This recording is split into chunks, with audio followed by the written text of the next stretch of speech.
The biggest challenge is we're comparing our behind the scenes to someone else's highlight reel. And you're going to keep doing that until you start focusing on your behind the scenes and you start building who you are.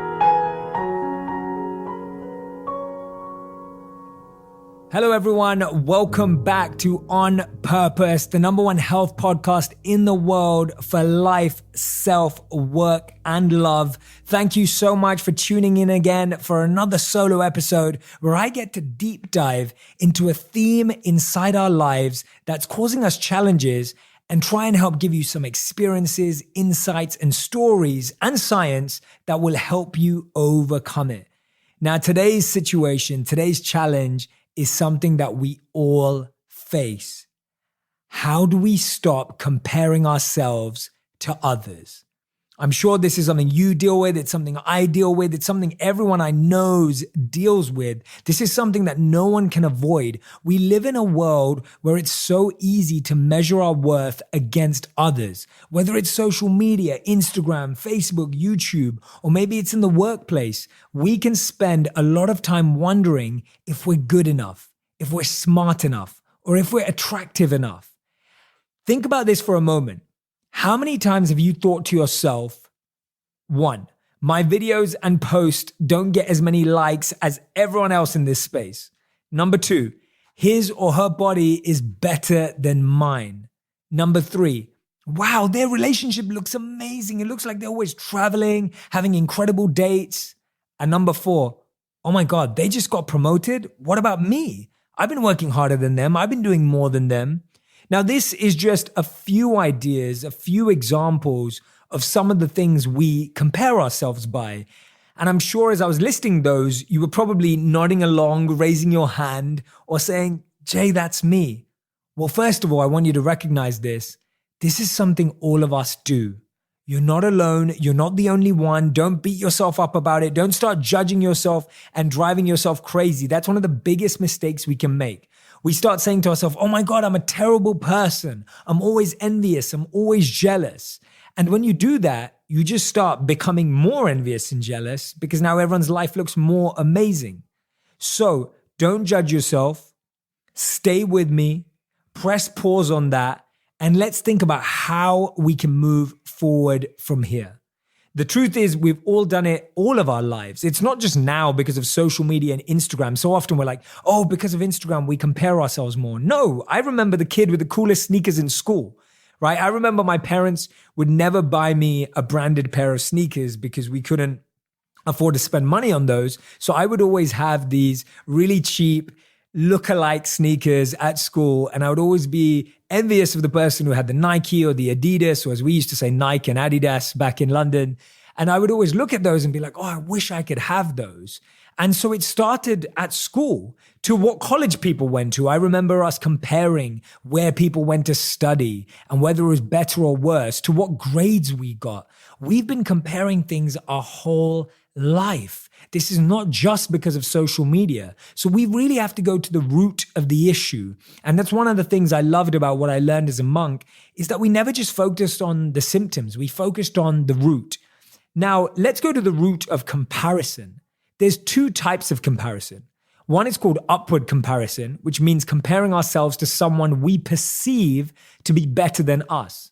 But there's also a second type of comparison. It's called downward comparison, which is comparing ourselves to those that are less of. Now, most of us spend our time in upward comparison. We're always comparing ourselves to people we perceive that are doing better than us, performing better than us, growing more than us, getting more followers than us, getting more likes than us, making more money than us. It's always the upward comparison that takes our time. We rarely do a lot of downward comparison unless we're doing it out of neglect or looking down on someone when we're like, oh, it must be suck to be them. But actually, real downward comparison is perspective. It helps us recognize how far we've come. It helps us recognize that there are a lot more people out there that are struggling much more than we are. It gives us that bird's eye view on our whole life. I remember one of my friends telling me about the first time he took his children to India. They were around 13 to 14 years old. And he said the reason he took them is he wanted them to have perspective over what other 13 to 14-year-olds had access to at that age. And when they came back from India, he talked about how his children had such a gratitude for life. They had such a happiness about what they were given, and they were activated to make a difference in the world and want to do something else. Perspective can be an incredible method of overcoming comparison. But we'll get to some approaches in a minute. There's a study from 2008 in which two monkeys were placed side by side and asked to hand the scientist a pebble. In exchange for doing that right, i.e. giving the scientist a pebble, one of the monkeys was rewarded with a cucumber. This monkey was totally happy, about to eat this cucumber, until she noticed that the other monkey got a grape, i.e. a sweeter, yummier treat. Now this monkey, she was totally infuriated and threw the cucumber back at the scientist. This is a true story. It's incredible. Theodore Roosevelt said it best. Comparison really can be the thief of joy. Just a few moments before, the monkey was so happy with its cucumber, excited to dive into it. And then a second later, everything felt like it wasn't worth it. How many times have you ever had that in your life where you get a big piece of news, something good happens to you that you've been looking forward to, that you've been working toward, and then you find out that your friend, your family member has some bigger news or something you perceive as bigger? How many times have you let that rob you of celebrating what you've done? How many times have you let that rob you from growing and really owning what you've achieved in your life? We feel lonely when our friends start dating. We feel worse about our bodies when we're around others.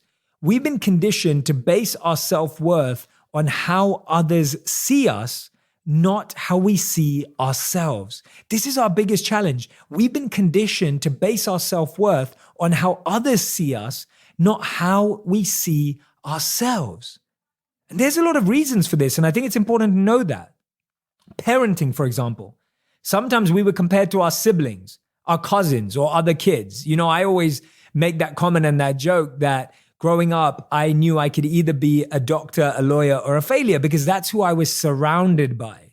That's who I was being compared to. So I grew up often believing that I was less educated, less academic, and less smart than the people around me. But remember, that's because we're measuring smarts based on a particular skill set. If you broke down every vertical skill set, attribute, character quality, there would be no one person who dominates them all. Even if an athlete completely dominates one sport, they don't then dominate acting. They don't then dominate the Forbes rich list. They then don't dominate the perfect relationship. They then don't dominate the longest life. Does that make sense? We so often think that just because someone dominates one area, they're dominating everything. But there is no one in the world that dominates every single area. There just isn't. You can't have the best physique and the most money and be the most successful in your field. Like that just doesn't exist. And so the point we have to realize is that when you look at any vertical, you'll always feel less of. So if you're looking at your family values success as academia and you're not academic, then yes, you will be at the bottom of academia, but maybe you're the most creative. And that's where we get stuck and lost. A lot of the times when parents compare children, it's actually not even about the children. It's about making themselves feel better. It's about making themselves feel like they did a good job. It's like making themselves feel like accomplished parents. We compare sometimes to make ourselves feel better, but often end up feeling worse.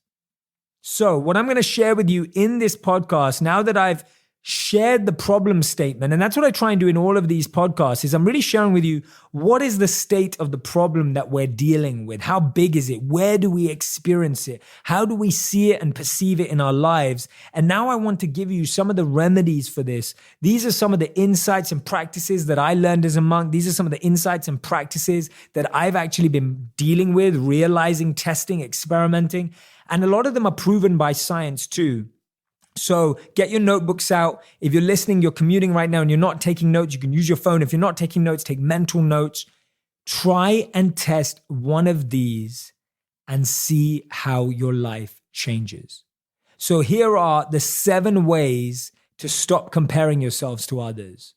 The first one, this is probably the most important one that I can recommend for you to do, and that's why I'm starting with it. This one is called define what success and happiness mean to you. Define what success and happiness mean to you. And I divide success and happiness across these 5 sections. Define what success means to you physically. Define what success means to you financially. Define what success means to you mentally. Define what success means to you emotionally. And define what success means to you spiritually. If you don't define what success means to you, you'll be forced to use the definition of others. Let me say that again. If you don't define what success means to you, you by default will use the definition of others. And that's what we're all doing in our life. We're basing the success of our lives based on someone else's definition of that thing or word. For example, if we look at physically, if we look at someone like an athlete, like Cristiano Ronaldo, and if all of us compared ourselves against Cristiano Ronaldo or LeBron James or any of these athletes that we know are performing highly in the world, we would feel inadequate. And the reason we'd feel inadequate is they have a different definition of what success means physically. Why? Because it's linked to their livelihood. It's linked to their career. It's what they do all day. We don't recognize that they have a full diet team. They have a health team. They have a workout team. They have a rehab team. They have a rejuvenation team. They have a nutrition team. They have teams for every area of their life because their body is their career. If you compare yourself to someone who's doing something like that, it's so hard to win and understand. Now, define what success means to you financially. This is probably one of the hardest ones because we look at averages. We say things like, I should be making this amount of money by this age. I should have reached this landmark by this age. Again, focus on what you're looking for in your career and measure that. You may have a more meaningful, fulfilling career and maybe making less money than someone else. Or you may be making lots of money because that's what you value, but you have less time to take holidays. The point is that there's always going to be a balance. There's always going to be a shifting scale, and no one's going to have it all, even if it appears that way. And that's the biggest challenge to this definition of success. We believe there's a way that a few people have it all. But the truth is you can have it all, just not all at the same time. I've had places in my life where I had so much more spare time to grow, to travel, to think. And I've had times in my life where I haven't had that, but I've had so much more access to incredible opportunities. It's fine to not have it all at the same time. Give up that false desire to have it all at the same time. Define what success means to you mentally, relationship-wise, and emotionally. And define what success means to you spiritually. Notice that our definitions will be different. That's why we look at people sometimes and we think, why are they doing that? Why are they working so hard? Wow, their life must be so bad. But actually, they have a different set of priorities and they've figured that out. So you need to figure out yours. We compare ourselves more when we don't know what we stand for. Right? We compare ourselves more when we don't know what we stand for. When we know what we stand for, we don't have time to compare ourselves to others. Let me give you an example from my own life that I hope illustrates this better. So I remember being 18 years old and all my friends were going to university or college, as you call it in the US. And at that time, I took a gap year. I took a gap year because I wanted to explore spirituality. I wanted to travel. I wanted to learn and I wanted to grow. Now, all my friends were at university, at college, they were partying, they were growing up, they were getting this new life. And I took a gap year all on my own to go and explore. Now, I didn't feel like I was missing out at all, even when I'd see pictures on social media or even when I heard about what my friends were up to, because I knew what I was doing was meaningful to me. Now, second step, when all my friends began their corporate jobs and their amazing careers, starting to earn money, starting to buy cars, starting to be able to go to nicer places, starting to wear nicer clothes, I went off to become a monk. I literally traded my suits for robes. I traded my bed for a mat. I traded my late nights for early mornings. And I went off to be a monk. Again, I didn't feel like I was missing out on money or access to life because I was choosing something that was meaningful and fulfilling to me. And when my friends started partying, I was meditating. I was studying, learning, growing, and meditating. And again, it didn't feel like I was missing out because I was doing what was meaningful and powerful to me. And then when I left being a monk, when my friends were buying homes, I just started work. I started my first full-time graduate role at age 26 or 27, fairly late compared to most people, about 6 years later, because of my time out and all the breaks. But I wasn't fazed by it. I was fazed by it in the beginning, but I was able to overcome that by recognizing that I'd made choices and decisions in my life that I believed were right for me. And now when I look back in hindsight, I was 100% right. I do what I love every single day. It's super meaningful. I have an incredible community like all of you that I get to serve all the time. I'm getting to make a difference and an impact in the world through every single one of you that gives me the opportunity. And I'm so grateful for that. And this is why we have to make choices that are meaningful and powerful to us. Step number 2, remember we've got 7 of these. Step number 2, discover your strengths. Now that you've defined what success means to you, you need to discover your strengths. The challenge with comparing is we always focus on our weaknesses and other people's strengths. The way you flip that around is you start focusing on your strengths, right? So instead of focusing on other people's strengths and your weaknesses, focus on their strengths and your strengths. When we're aware of our strengths, not only do we feel more confident, but we value others' strengths. That's the beautiful thing that happens. When you realize what you're good at, you start noticing what others are good at. When you don't realize your strengths, you feel jealous and envious about everyone. And that's one of the biggest challenges, that the noise of comparing yourself goes to everyone. So let me explain what I mean by that. If you don't know what your strengths are and what you're good at, you'll compare yourself to someone who has a great vlog. You'll compare yourself to someone who has a great podcast. You'll compare yourself to someone who's a singer. You'll compare yourself to a fitness instructor. You'll compare yourself to someone who's a coach. You'll compare yourself to someone who's a designer. The point is, comparison doesn't stop. When you realize your strengths, the incredible thing that happens is your comparison shrinks to only people in your area, which is much more manageable. So what I mean by that is if you're a singer and you're confident in being a singer, you'll now only compare yourself to singers, which is much more easier to deal with than being someone who should be a singer, but comparing yourself to a musician, comparing yourself to a designer, comparing yourself to an entrepreneur. So we can shrink our comparison, which makes it a lot more easy to deal with. It's like shrinking a problem so you can laser focus and destroy it, rather than having to aim in all directions. Now, this focusing and discovering your strengths is really important. When Albert Einstein failed a French exam, imagine he concentrated only on his language skills. He might never have transformed physics. When J.K. Rowling realized that she was highly disorganized, and if you didn't know that she was, imagine she'd focused on becoming more organized. She might never have made Harry Potter. And then Dennis Rodman, imagine he worked exclusively on overcoming his weakness in shooting free throws. He might never have become a 7-time NBA rebounding champion, right? Notice how all of these people that we recognize and know of have focused on their strengths. We look at the people, the greats in music, in athletics, whatever it was, they played to their strengths. So how do you discover your strengths? One of my favorite ways has been using the Gallup Strengths Finder. It's a great tool. It's online. I'm not doing an ad. It's not a partnership. It's a tool that I really believe in. And what that does is it gives you your top 5 strengths and your top 34 strengths. When I saw my top 5 strengths, it gave me so much confidence to go all in on them. It gave me so much self-assurance. They gave me so much more focus because now I realized that to become successful, impactful, and happy, I could just implement those and go all in on those.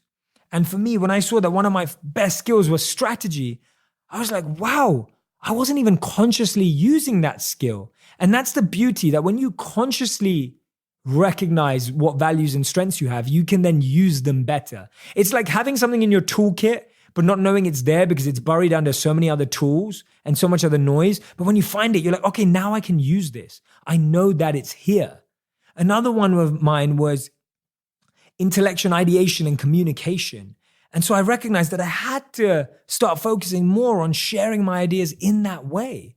And now I wasn't looking at the other 29 skills going, oh my God, I'm so sad I don't have those 29 skills, because I realized that this top 5 could change my life. And I can guarantee that for you. Anyone who has gone all in on their strengths, not just me, they will see growth in their lives. Now, it is important to recognize that the Gallup Strengths Finder, or any Strengths Finder for that matter, isn't enough.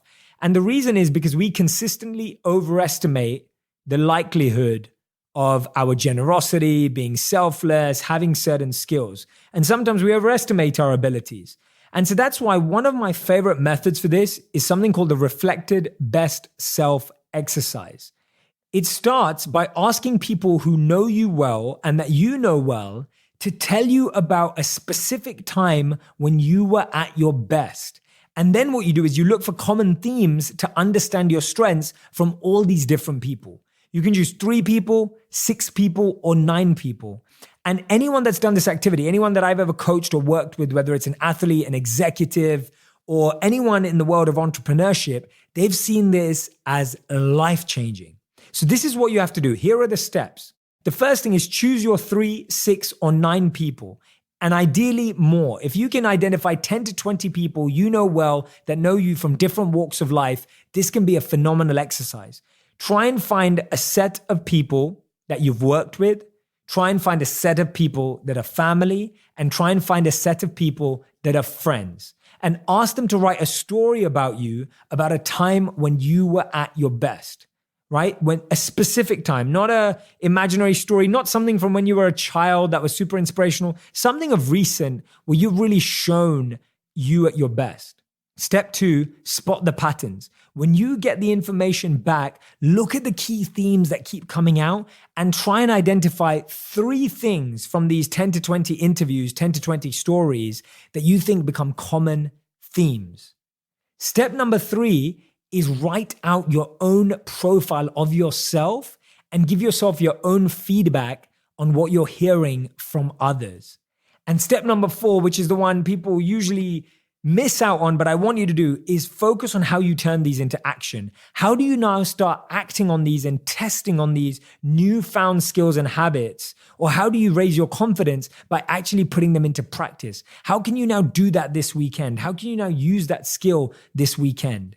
And when you're doing this activity, make sure that you have diversity in the people you ask. You want people from different backgrounds who know you in different ways, and you want people to be extremely specific.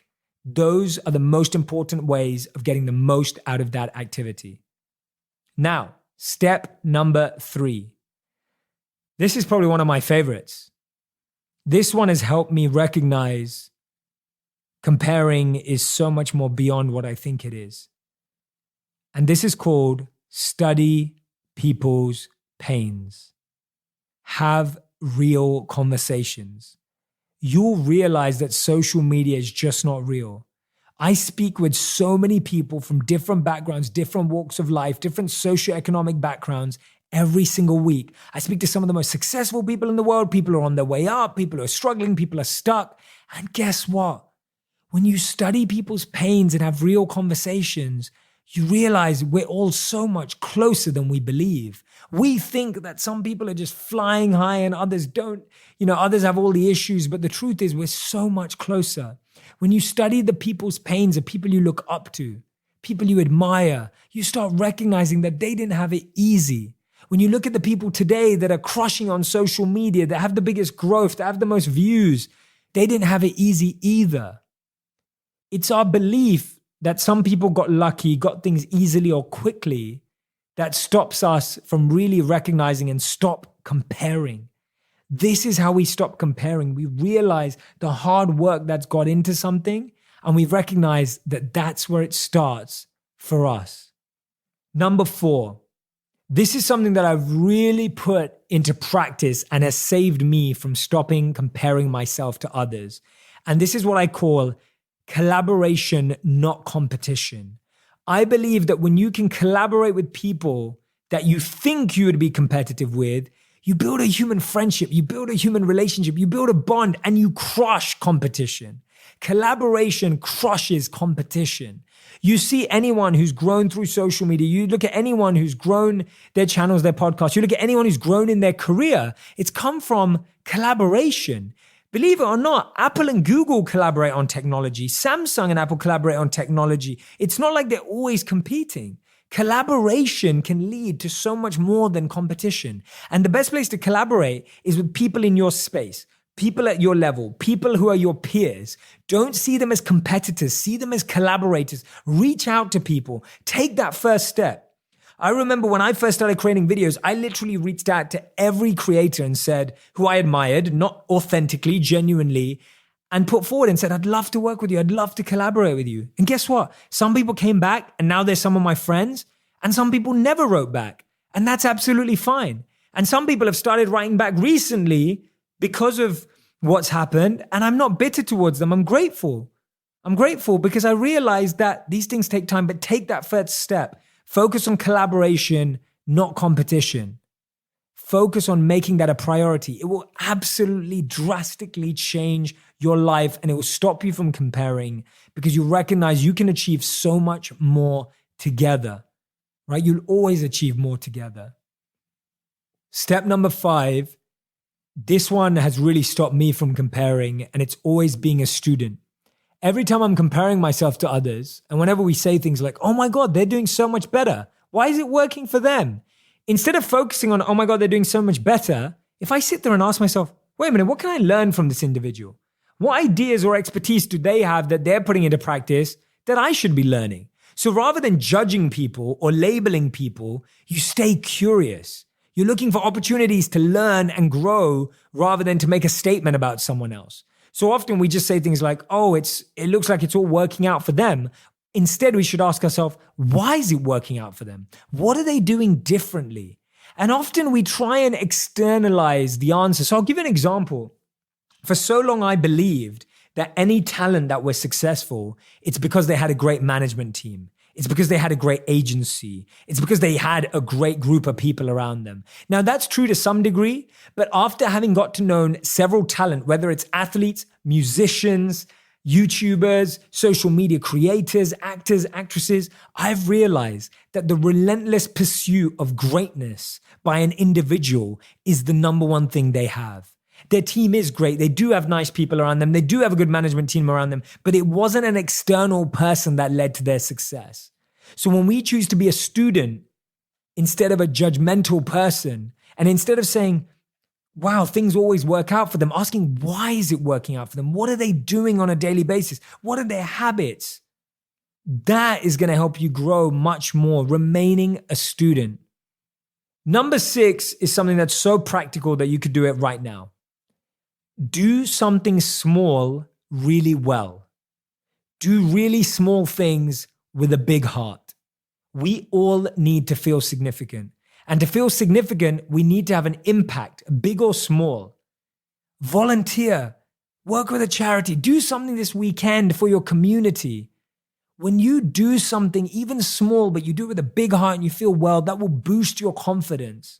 It will stop you from comparing yourself to others because you will feel self-worth at the core. And this is where it's all at. We spend so much time comparing ourselves to other people because we're not focusing on ourselves. When we try and do things with a deep intention, so much can happen. And method number 7, this weekend, clear it out. Do something you've been putting off for a while. See, we become less confident.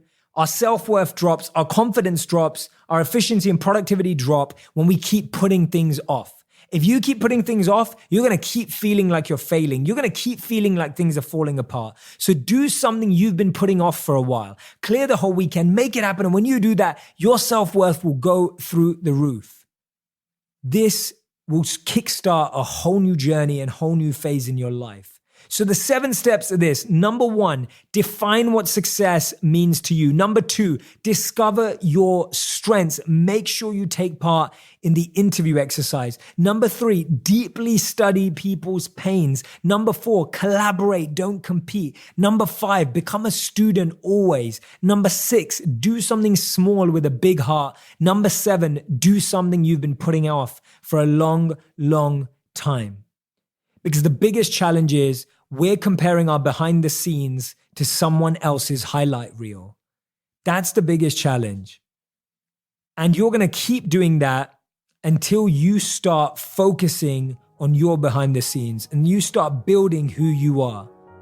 Thank you so much for listening to this solo episode of On Purpose. Thank you so much for all the reviews. If you haven't subscribed, make sure you do. And if you've already subscribed, please make sure you rate and review. Share this podcast. Share the best insights. I love seeing how much you're gaining from this. If you have ideas for topics or themes, let me know through social media as well. I would love to take them on board. This is our community. This is our family. Thank you for being a part of On Purpose. See you soon.